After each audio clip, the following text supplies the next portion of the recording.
In the city lights, we shine so bright. All year in the month, we're in the limelight. Sharing stories on our podcast every night.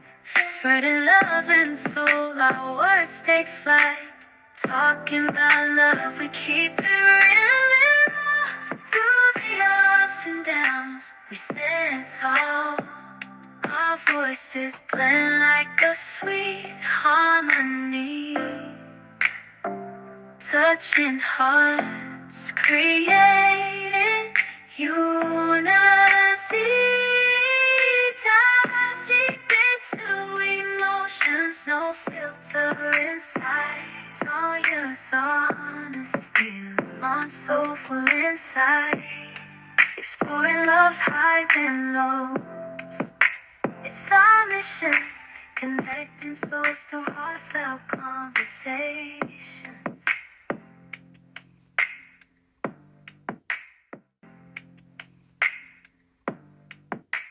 What's up, visionary? What's good? Welcome to another episode of Visions of Love and Relationships. We are so glad you're here, and we hope you're doing well as usual. Yeah. What's up? Yeah.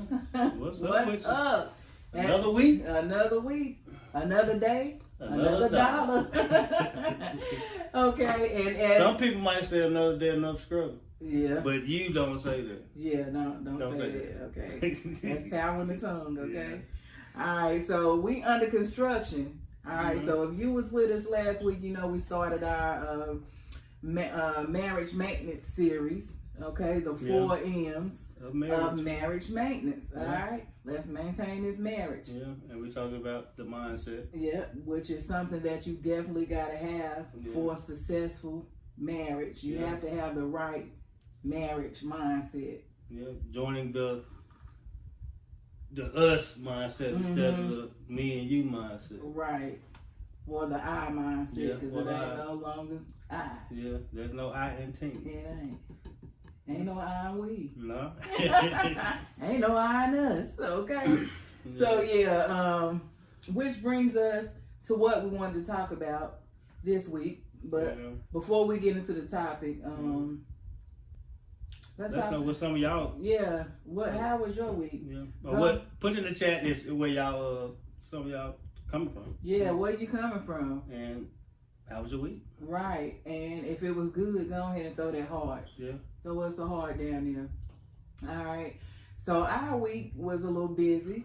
As you've seen in a video that we put up before, we got a pallet. That's some of the things we do in our business together as a married couple. We go, we conquer, and we build, okay? Yeah. So that brings us to our topic for this week. Did I ain't say that, did I? No, I feel like I said that, no, but I don't think so. Which brings us to the topic of the week, which is money moves for marriage success. Yeah. All right, so and money moves that you don't want to make for marriage success. Right. Because we made a lot of errors in our relationship starting off. Yeah. And there was some habits that you brought into the relationship that we had to break early to actually get things going in the right direction. Yeah, and there were some habits that you brought in the relationship too that, you know, I had to, with money that made me want to spend. Yeah, that dough. Yeah. That's a joke. He ain't have a habit, but he did have, you know, money. Yeah. But the thing that I loved about it is that you wouldn't be able to tell that you had, you know, this money, even though, you know, the lifestyle, the way you were getting the money wasn't, you know, wasn't legal, but at least you wasn't, you know. And all that money back in the day that I know a lot of people go through when we was growing up was wasted. Yeah. I wish I still had it, but whatever you get in the streets, you gotta leave in the streets. That's right, and you do still got the good takeaway is that now we got you got the knowledge, and our main business, you bring the same skill set into it, and you flip that thing, you make that thing grow, then you go back out and get another pack. A service is a service. Legal. Okay. So and it's been really interesting and really and really fun to watch you growing that way. Yeah. And also, it's been fun for me, for you, you know, teaching me some things and helping me grow in that way. So that's one of the things you got to do as a married couple. You have to see where one is slipping in and bring them up. But the person got to be willing to let you. Yeah. Yeah, you got to be willing to let them. But hopefully if you married, you willing to let, you know, don't take it personal. Yeah. If your significant other telling you spending too much or, you know, you... Especially if bad habits hurt both parties. You know, so sometimes bad habits don't hurt both parties. But if your bad habit hurts both parties from growth, then it's a bad habit that needs to be fixed. Yeah. You know, yeah. And spending is one of them. Yeah, it is. And I also know that one of the things that I said is that, baby, if we get this house, that's all I want. I won't spend nothing else. Yes, you want a car. No matter how big of the house you get, you always find a way to fill it. Yeah, we've definitely filled it. Yeah. Anything you get a car, you always find a way to fill it. Yeah. But speaking of cars, I think cars is probably one of our biggest mistakes that we made. Back in the day, yeah. When we got our first, not lease. It wasn't a lease. No, it wasn't a lease. It was more like just making payments. Yeah, a car from the dealership. Yeah, and we didn't even know soon as we drove off that mother depreciated. Yeah, we thought we were doing something. Yeah, we were doing it big. Until probably about 4 or 5 years later. We went to go try to trade it in, and we were still making payments over about $8,000, $7,000 on the car. And they said, all we can give you is $2,000. Yeah, that was devastating. That was real devastating. Yeah. And again, if you didn't hear what he just said, he said we owe $8,000. Yeah. And that was gonna only give us $2,000. Yeah, and I think a lot of people make that mistakes of when you first getting together, y'all need a car, and when you doing things out of urgency always make you make a desperate mistake. Right. That's a lot of times we go back and we regret it later on down the road. Well, when we got together, I had a little car. Yeah. I had a little car. Yeah. That you wrecked. Yeah, I like the car. And then we had another one, another van.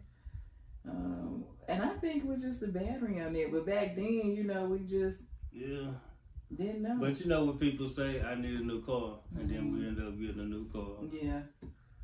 But I'm going to tell you the funny thing about that car, though. It almost like we were supposed to get it because a voice came to my head and said, Uncle Mick. And after it said Uncle Mick called me like 5 minutes later and was like, come on down here, see can you get a car. He ended up not getting the car, but I got approved for the car. But you know, later on to know again, like we had $8,000 to pay and you know, and we can only get $2,000 for this car. It was like, wow, was this a blessing or a curse? Anytime I think it's a curse, anytime you buy something, then as soon as you buy it, you're already underwater. Yeah. That don't make sense. Yeah. Now see, when you buy stuff, if you buying something with that thing, knowing that it goes underwater, you better be buying it just because you say, oh, I'm just gonna buy it. Right. Not thinking about getting no money back. Whatever you put in there, you're probably gonna get half of it or less than that back. Right. And with that said, that was our first repo. Yeah. But we did that in repo. We actually did a voluntary repo. And see, sometimes you got to sometimes you got to go down to get up. To get back up. Absolutely. It was like one of the best things that we could have done. Yeah. So yeah, we voluntarily let them come and repo. We went without a car for, you know, probably about a good, about 4 months? Yeah, a little bit, yeah. About 4 months, and then we saved up. Yeah. Went and purchased 2 twin cars. We bought Lincolns. 2 cars straight out. Yeah. And this is when we start getting wise with, you know, as far as cars go.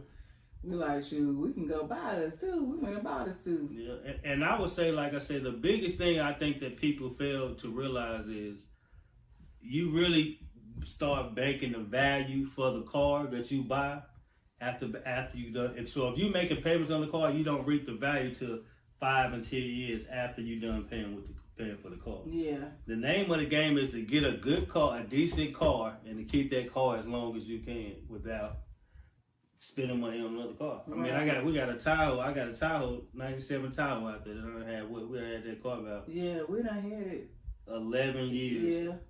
Yeah. It's been a long time. Yeah. We had that car 11 years, and here's why I bought my Tahoe, 97 Tahoe.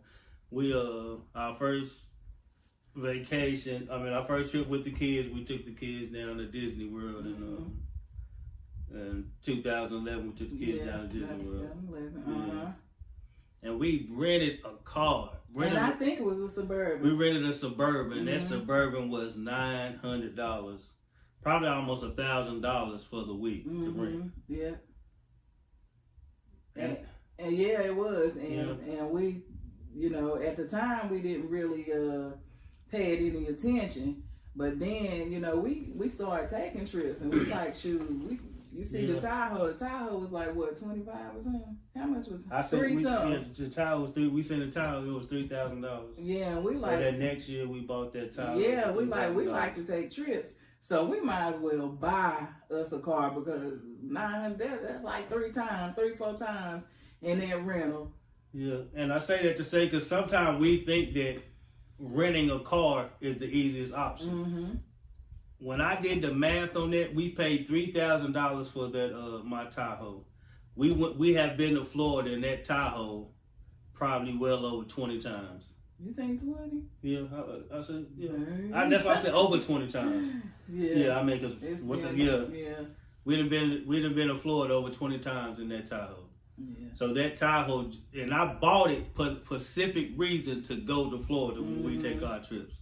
So in our third trip, that Tahoe paid for everything else. Yeah. And that Tahoe cost me no expenses to repair during the first couple of years. So in that first 3 years, that Tahoe, everything else after that is good. Yeah. So when we look at things, when we start to spend our money, I think the wisest thing we can do is, if I make this purchase, what's my ROI off this? Because everything we gotta make ROI. Right. Yeah, and y'all, and we started this in the projects. Yeah. Okay, so we had a timeshare. Yeah. In the projects, we was thinking of the future, but we was still in the projects. But we was living like, life is golden. Yeah. And so by us taking those seeing it before we got there. Right. And so by us taking those trips and putting that kind of investment in a timeshare, we could afford it at the time again because we was in the projects. Yeah, you hood rich in the projects. Yeah. Like many people living in the projects. Mm-hmm. But going to those trips and then coming back to the projects, it gave us a better mindset. So if you, not mindset, but for me, it made me not want to come back home to the projects. You build that disgust of coming back to where you was, and then you gotta step up to expectations. Right. You gotta step up to the plate. Yeah. And not only that, it was so peaceful. It was so peaceful on vacation, and then to come home and it's so rowdy. Yeah, a whole different vibe. It was a whole new feel. So that right there, I'm like, I want better. Yeah. So, if you in the projects, we love the hood, but if you want to get somewhere else, go somewhere else. Go outside of your comfort zone. Invest in things that's gonna push you forward. In the future. Yeah. Like that same timeshare, we end up paying it off when we got to the house. Even getting exposure, like but look, it's an investment. Yeah, it's a good investment. Yeah. We paid off our timeshare before we got our house. Yeah. Well, I think we paid it off when we got here. Yeah. But still, it's an investment. It's something that we got that we paid off. Yeah. So you don't have to wait until you get your house. Yeah. To get started on investments, So that's a good thing. And also, if you're living in the projects, check out the family self-sufficiency program. Yes. Okay, a lot of people might not even know about the family self-sufficiency program. But I was in it. I got into the family self-sufficiency program They sent me to home ownership classes and what else? They paid for me to go to school. Yeah, they set you up. The family self-sufficiency program, yeah, they set you up. Yeah, I had an escrow account that every time I paid my rent, the money was going to that escrow account for me. And I think that's might be one of the biggest things about that. And I heard somebody give like a negative thing, like they'll put you out when you get up, and the social workers and all them behave. Yeah, that's true, but the family self-sufficient program is a program that you can get into, and a lot of times, most people, if you working inside living in government assisted housing, then you automatically gotta pay rent when you're working. Right. So if I'm paying rent when I'm working, why not join a program that let me put all my increase? If let's say if I move inside of the Greensboro house, the housing authority place, and then I got a low income job, and all of a sudden I get a better job, and then I'm paying rent. That whole increase in rent that you pay, they say goes to escrow. Yeah, and it do, as we seen. So it's like a government assistance savings account, and I heard the girl like she's like, don't you might as well invest in yourself. This is a government assistance savings account that you got to pay rent anyway. Right. So all you got to do is say, yes, I want to sign up for this program, spend probably about 5 and 6 hours to do the little thing that it takes. Yeah. And now, instead of you just create some goals. And now, and that's all you got to get in the program, create 3 goals, that you choose that you got to work towards, and then your rent, all the increase in rent that you, let's say, like I said, if you got a job and then you get a higher paying job, that increase in rent goes to your escrow. Yeah. And naturally, it's like a crazy thing, because naturally you got to pay rent anyway. Naturally, when you get a higher paying job, your rent will increase anyway. Only thing is, it's not going to your escrow; it's going to be going straight to them. Right. So it's like, but that's one of the hidden gems that people don't understand, that the family self-sufficiency program provides, is available to a lot of people that's in low income housing. Yeah. And just a quick disclaimer: this information is for informational purposes only. And you can check it out. Yeah, check it out yourself. All you got to do, whatever state you in, type FSS for your state, family self-sufficiency, or FSS is what they call it. But type that in. You know. Yeah. We ain't getting paid to say that or anything. I really went through it, so I know that it really worked. Now, with the home ownership program, I didn't go through with that to get our home. We ended up, doing it on our own. But it do let you talk to you about credit. They talk about a lot of stuff there. So I definitely recommend it. Yeah, I recommend it, because when we left, we ended up getting a good stipend. Yeah, about $6,000 out of the rent that was claimed. So definitely check into it. Yeah, because if you pay rent, you're gonna pay rent anyway. Why not go through a couple of hours, set some goals that you need to reach anyway, to get some of your money put inside your own account, and then when you complete your goals, you can use that money to see fit. Maybe buy a house or whatever, or maybe furnish your house. Yeah. So let's touch these cards one more time before we jump off this subject, because I want you to know that you have to. Now, this is kind of mindset. Yeah. You have to not worry about how people see you in your car. Like, I gotta get this, I gotta get that, because I gotta, look this way on social media. I gotta look this way, out here. I gotta ride clean. Yeah.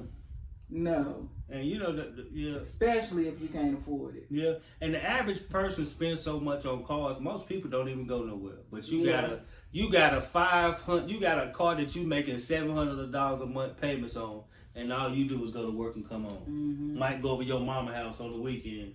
But other than that, you barely driving the car 200 miles a month. Yeah. And we paying $700 over $1,000 a month for a car that we barely drive. Yeah. Every car that I got out there, like I said, my wife got a couple of cars. Oh, you gonna blame it on me? She got her car that she like, but I'm really all my cars is meant for work. Yeah, and there's a couple for sale. Yeah, so if you need a car, get at us. Got a car for sale. Get at us. Y'all got 2%. Yeah, only 2. Yeah, 2. Yeah, 3. Yeah, I'm like, yeah, because you know, unless you're gonna keep that one. No, you said I'm saying because, like I said, you gotta switch. Sometimes, man, like I said, most people don't drive. Like I only drive 1 car. Yeah. Even though I got, like I said, I got 3 cars out there trying to sell.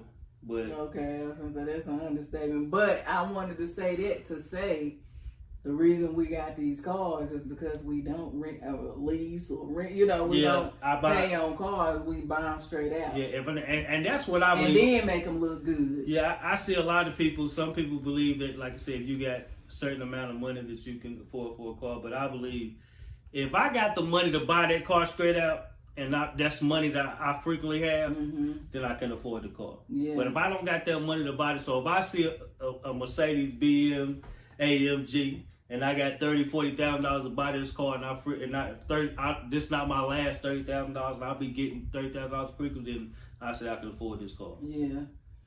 Yeah. Otherwise, nah. Nah, because as soon as you buy a car, that car is most people pay 7% interest on the car. Yeah, and most people, and they got a look. They got that look. They be like leaning back. They be riding like that through the hood like that. You know, like cornball.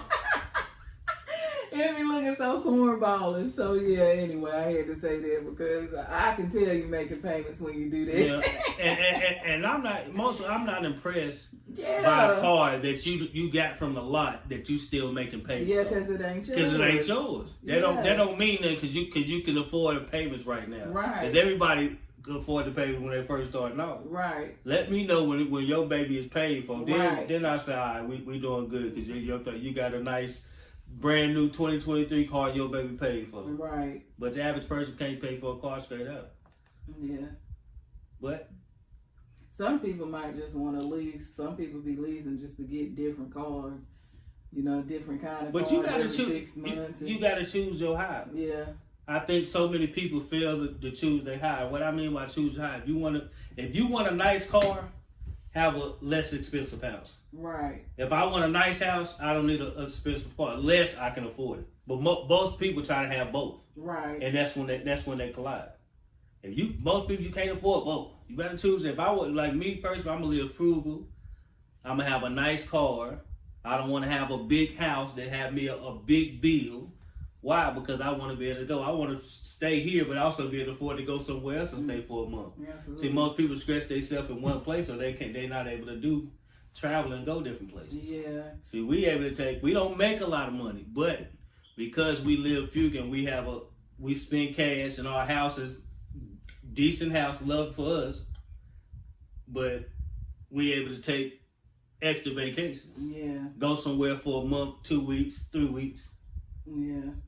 And I wouldn't recommend getting no big, I ain't gonna say big whopper, but being settled at a house with a whole bunch of, that costs a whole bunch of money because you really do get tired of it. Especially your first Just house. like a car, if you that type of person that like to have different cars or the best car out there, you're gonna get tired of that, especially your first house. You're gonna be ready to upgrade, you know. So make sure you buying something nice and decent for yourself. Yeah. Same thing. I would rather, pay mortgage over rent. Yeah. It's a little craziness right now. But but like I say, different places. Yeah. Like I said, you hear a lot of people say stuff is too high, but everywhere is different. Yeah. Like we live in our simple location, you can still get a nice house for $150,000 or $170,000, $180,000. Yeah. It's about 180. Yeah, about 180 now. But the time to buy once the interest rate, hope the interest rates go down. The time to buy is soon versus later.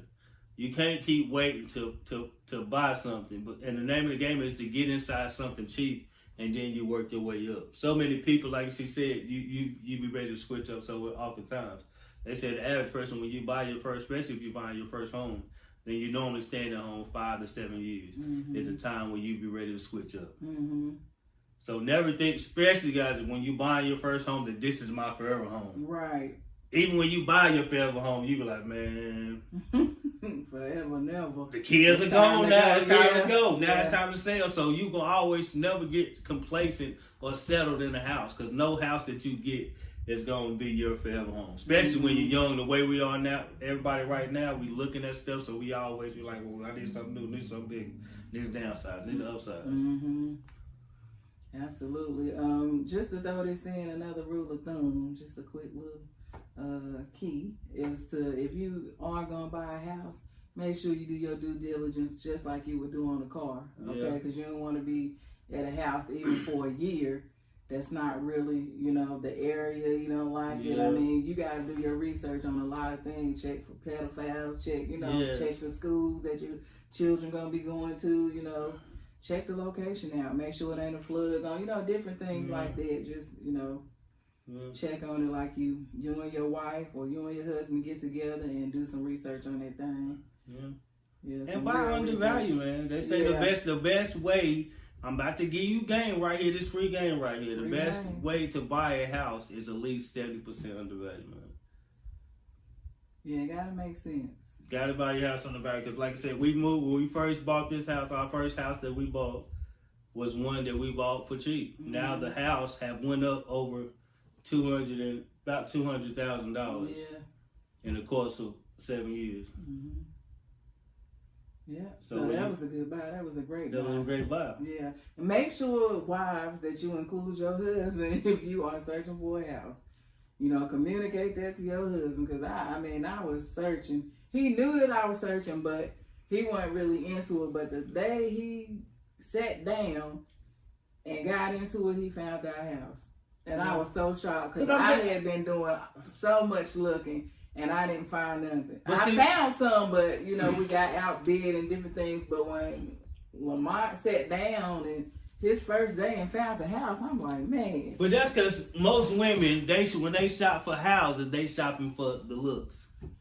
No, I didn't see. I would have bid.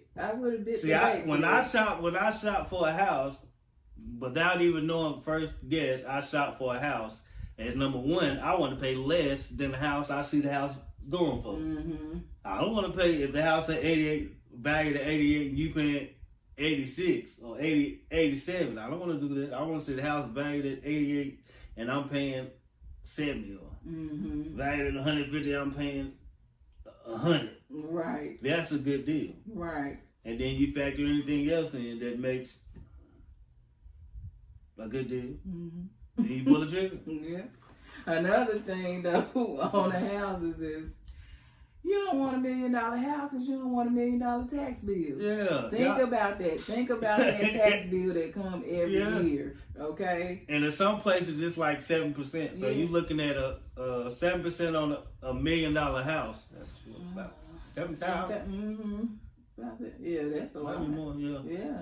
And that's the taxes, and that's coming out one wop.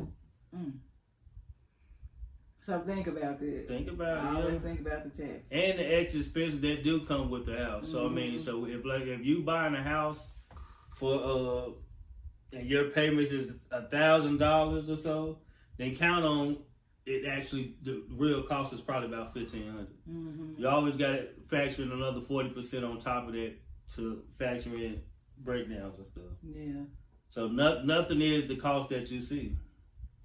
I know Dave, that's one thing people don't like Dave Ramsey, but Dave Ramsey teaches one of the things about inside the saving is your auto car loan, because your car will break down, so you need to be saving money up for your car to break down. It's gonna happen. Yeah. It's gonna happen. Your car will break down, and the reason why it's be such a burden for people because they didn't prepare for something that's gonna happen anyway. Yeah. So and that's like for everything. That's for everything in your life. One thing we know for sure that the rain will come. Yeah. This we know for sure, as the song says. This we know for sure. This we know for sure. So tell me, baby. Can you stay away? For real. All right. So yeah, that's free gems. Free gems. If you liking it so far, go ahead and comment. Drop us a heart. Yeah, share Share it, yeah. Let somebody know we out here live. Yeah. Okay. So another thing that I think that that needs to happen in a marriage for money success is communicating. Yeah. As you know, wife and husband communicating about money, you know, and making a plan about where the money goes, you know. And this might seem simple and sound simple, but a lot of people don't do it. One person might spend more, you know, one person might not be might be high. And money infidelity. That's money infidelity. Money infidelity. So the communication between you two is very vital for marriage success when it comes to the finances and just spending habits, period. Yeah. If you want to grow, then you got to show. Show where that money going. Yeah. So another thing is husbands.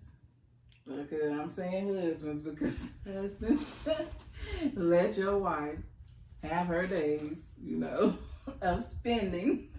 Not too much, but again, something that you guys communicated. Spending allowance. You know, like spending allowance. See, he got the words. Spending allowance. Because we need maintenance. And this is the maintenance series. Okay. Some of us want to get our nails done. Some want to get their hair done. Sometimes, you know, might want to get pampered. Might want to go get a cute bag. I ain't saying excessive wives. But, you know, just give us some allowance. All right. And what do you think about the bank accounts? You know, they say you should maybe have one for allowance, like an account for allowance. One for like the bills and stuff. They said, what was it like? Three different ones? Like a his and hers and ours, and then I mean, you should automatically go in there, but you can't put too much on too many folks. You need to have a money, bank accounts going to different places.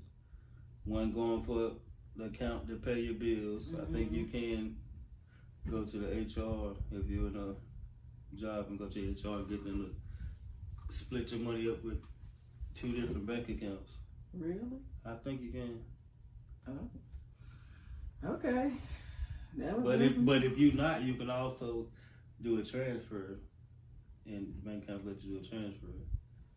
I think you can schedule. You might can schedule a transfer each month, or you might gotta go in and do it maybe to transfer. Okay. Half your money in one account, so you're able to spend. That's good stuff. You see where your money went. All right, so ask HR if you're interested in, having 2 different accounts to put your money to different places. But one for bills and one for something else. Yeah. Do it. But if not, work out of that one. Because, some people struggle with one. Yeah. But we trying to help you get out of that one. Not, because you need that $1,000. Yeah. What did Dave Ramsey call it? $1,000 saved up.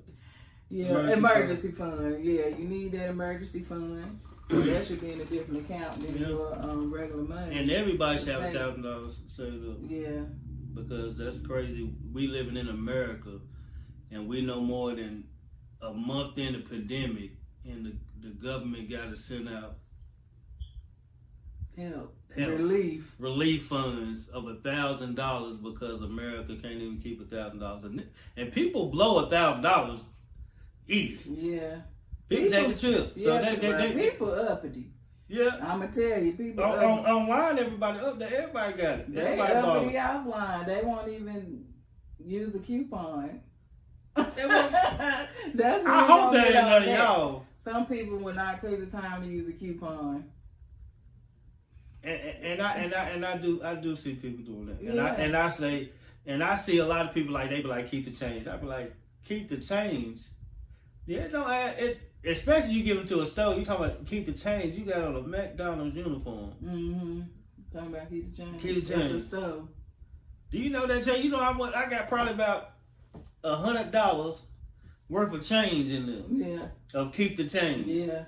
And you know, at the store, sometimes they don't even give you your change. Yeah. They think you're so slow that they don't give you your 2-cent back Yeah, or your penny back. They'll put it right in the cash register. You've been there and walked out. But here's the thing: 100 people. If I get a penny from 100 people a day, that's $1. Yeah. That's $365 in a year. For some people, that's a whole car payment. Yeah. Got to be That's why I say things add up. We don't realize how quickly things add up. But just like that transaction in the store, you say it's just a penny. Yeah, it's just a penny. But that store clerk, if I'm getting a penny, and most times it's 2-3 pennies. Mm-hmm. But if I'm getting at least a penny, by the time I hit 5 people, I'm getting 5 cents. I'm getting a penny from every customer, and it's 100 customers at least that come in there, right, or more. Then that's $365 extra I get a year just off that little change. Yeah, and if we telling you this, it's because we done experienced it. Yeah. I remember my baby came home like, the man at the store tried to keep my change. Oh yeah, give me my change. I need mine. Okay. Because I got a piggy bank too. And like I said, Okay. I got $100 worth of change in there from keep the change. Right. Now I keep the change on my credit card and stuff. I do the little round up to the people and stuff, the needy and stuff. Yeah. I do that. Yeah. But when I go to spend $1 bills, I need my change. Okay. Cause that adds up. Yeah, so watch them little side stores. Another thing that we do, that we implement into our marriage and into our daily lives that help us, maintain the lifestyle that we, have adapted to, is we use, like, when we go out to eat, we have coupons. That's why I'm saying some people won't even take the time to use coupons, but you don't know how much you can save during the year. If we're not using coupons, we're using the apps. Yeah, McDonald's app. Yes. Don't eat McDonald's that much. Only thing I eat from McDonald's is a frap, y'all. Yeah. And I'm sure most of y'all buy that frap. Yeah. And we They pay probably what? do. Yeah, we pay what? $2. We pay $2. We get $2 off frap when I buy a frap. And from, we McDonald's. just bought one with the McDonald's points Yeah, from just using bought- our $2 frap. Yeah. I think it's insane that people still go through the drive-through without using the app because things are so much cheaper. They give you points the app. for doing the things I'm gonna get doing anyway. So if I'm going to McDonald's, like we're going to McDonald's, I'm already going there. It takes me the same amount of time that I place my order with them as to me to do it online and that. Right. As soon as I place it, I can go there and give my number and my order's ready. But this time I get points, and points add up. Like I said, we get free food probably, I would say, at least about every other week. Yeah, because not only do we do the apps, we got a entertainment book. Yeah.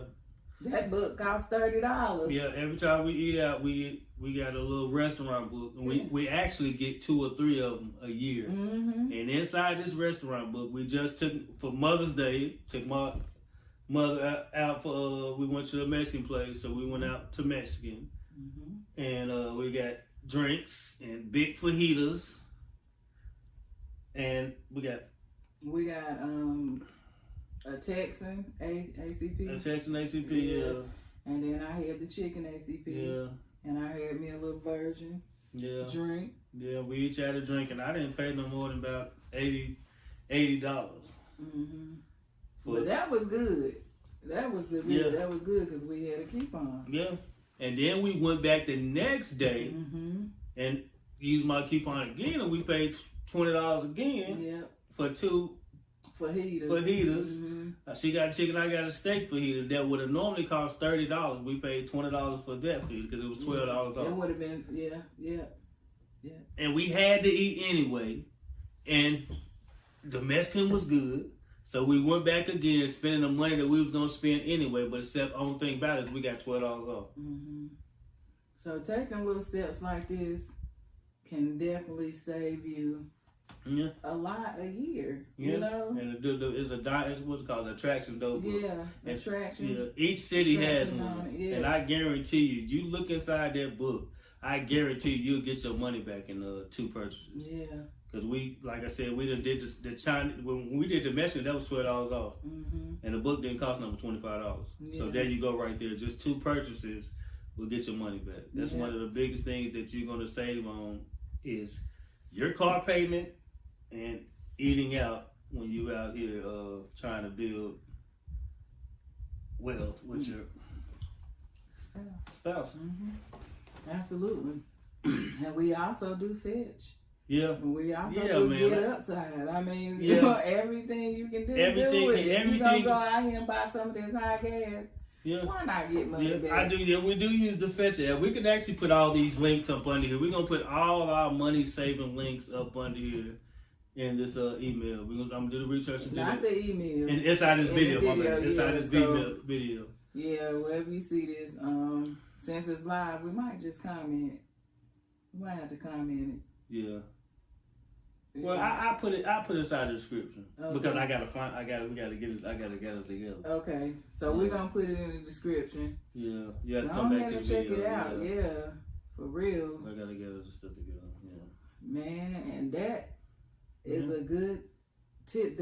What we telling you are good tips for marriage, success, money, success, marriage, and this is just a quick dose, man. Yeah. For real. Just if you listen to what we just said, I guarantee you the next month you're gonna save yourself at least $50, $60, depending on how much you eat out, man. Yeah. I would even do this though if I'm single. If you single, get the book. You can still do this. Yeah. Get upside, get fetch. Yeah. I mean, you getting stuff, especially with the book, they got so many buy one, get one free. You got 2 days worth of meals. I know some people like, I'll eat leftovers, get over it. Yeah. Eat you some leftovers, okay? So we hope this helps, man. And we hope you take this information and actually save some money, man. Because you save some money in one area, you can put it in another area that can actually make money. Yeah. Because it takes money to make money. It sure do. Yeah. So, to wrap this up, make sure again that you're communicating with your partner about your money, where it's going, where it's not going, what it's doing, what you making it do, you know, what you want to do. All right. Also, what else we say? Make sure that you're not impulse buying on cars and houses, and you know, because it's very easy to get caught up in the renting, leasing game. You know, is on cars. It's very easy. And the last thing is stop overspending on that food, man. Oh man. Use your resources. Use resources. Yeah. Get the book. We're gonna put the coupon. I mean, the little app and stuff in the bottom of the thing right here. Get that and actually use that because they actually got food in there too. So every time we buy food, we get buy one get one free. Yeah. Or something off every time we make a purchase on food. And every time y'all throw away y'all receipt, we picking it up. Scanning it, bro. Because right now I got $30 right now. I'm probably gonna take my baby out to eat on with a coupon. And receipts that I naturally get. And easy money, man. And the attraction book it's not only food though, it's bowling, it's all kinds of fun stuff. And I never pay full price on nothing, man. Yeah. And I don't negotiate and hag like that. Okay. We just use coupon. Yeah. Take the time to do that. Yeah. That's where you have more money when you save money. And don't overspend on things that they give you coupons for. All right, so hope this helps, guys. We wish you much success and be sure to like, comment, share. All right. And this has been another episode of Visions of Love and Relationships. Yeah, let's maintain that marriage. We under construction. We doing some maintenance, baby. All right, and they had vision. And together they built the life that they love. Go build.